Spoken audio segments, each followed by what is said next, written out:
大家好，我是劉姐。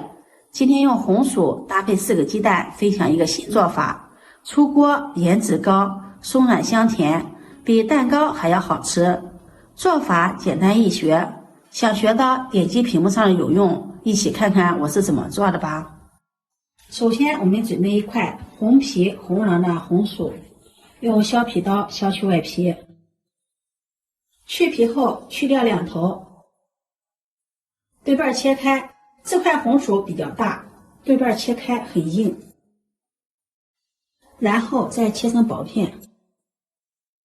切好後，把它放入碗中，把它整理平整，放到蒸鍋裡，蓋上蓋子蒸15分鐘，把紅薯蒸熟。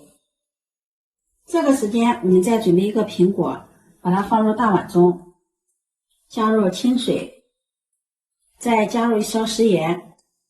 把蘋果清洗乾淨，加入食鹽不僅有殺菌消毒的作用，而且食鹽還有摩擦的作用，可以把蘋果表面的灰塵雜質給它摩擦乾淨。用食鹽把蘋果搓洗一遍後，再用清水把它清洗乾淨。洗淨後控水撈出，把蘋果對半切開，再分成4份。再把中間的蘋果核給它去掉，然後改刀切成小塊。切好後把它放入盤中備用。再準備一把葡萄乾，放入大碗中，再放入一把紅棗，往裡面加入1勺食鹽，再加入1勺麵粉，淋上少許的清水，把紅棗、葡萄乾打濕，然後下手抓拌一會兒。紅棗和葡萄乾的表面有許多的溝壑，裡面有很多的灰塵雜質。加入食鹽，食鹽有殺菌消毒的作用。加入麵粉，麵粉可以把溝壑裡面的灰塵雜質吸附掉。抓拌一會兒後，往裡面加入清水，把紅棗、葡萄乾清洗乾淨。洗淨後控水撈出，再用清水把紅棗、葡萄乾多清洗2遍。洗淨後控水撈出，把它倒在菜板上，再用刀把紅棗肉切下來，中間的棗核就不要了。切好後，先把紅棗給它切一切，把它切成小塊，然後再把紅棗和葡萄乾一起切碎，也不要切得太碎了，有點顆粒，吃起來口感更好。切成像視頻中這樣就可以了。把它放入盤中備用。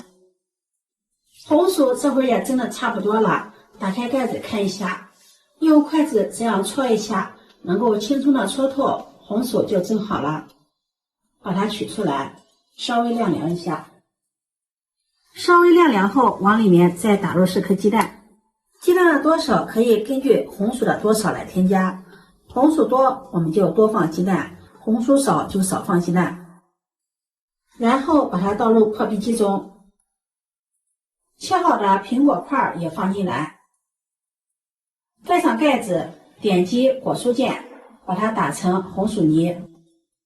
打好後，把它倒入大碗裡，往裡面再加入4顆的酵母，用筷子攪拌均勻。喜歡吃甜的也可以放一些白糖，我這裡就不加糖了，因為蘋果糖分含量很高。紅薯的糖分含量也很高。攪拌均勻後，再往裡面分次加入麵粉，邊倒邊攪拌。麵粉我們一定要分次加入，這樣好掌握它的粘稠度。一直攪拌成這樣粘稠的糊狀。攪拌的時候有些阻力，像這樣就可以了。我這裡一共加了300克的麵粉，然後蓋上保鮮膜，找個溫暖的地方醒發至2倍大。接下來我們準備一個模具，在裡面均勻的刷上食用油，邊邊角角都要刷上食用油。刷好後把它放在一旁備用。麵糊醒發好了，體積明顯的變大，用筷子攪拌一下，裡面滿滿的蜂窩組織，攪拌攪拌排排氣。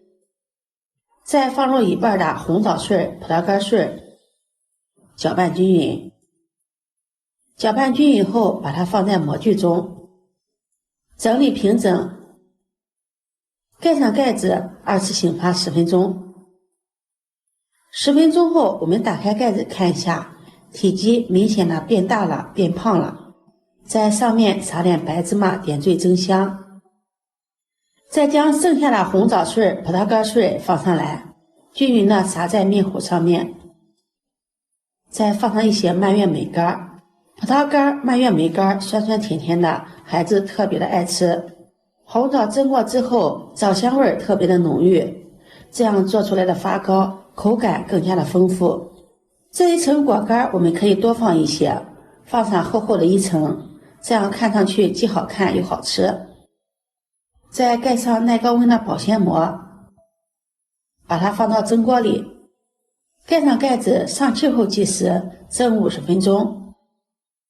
時間到了，關火燜5分鐘。時間到了，我們打開蓋子看一下，哇，真的是太香了，一股濃濃的棗香味撲鼻而來，按壓一下，特別的蓬鬆暄軟。把它取出來，稍微晾涼後再脫模。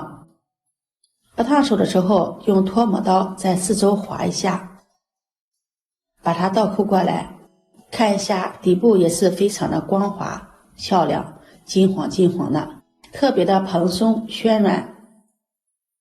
再切成小塊，這樣方便食用。切好後把它裝入盤中，這樣做出來的紅薯發糕沒加一滴水，用雞蛋和的麵更加的營養，裡面加入了蘋果、葡萄乾、紅棗、蔓越莓乾，口味豐富，孩子特別的愛吃。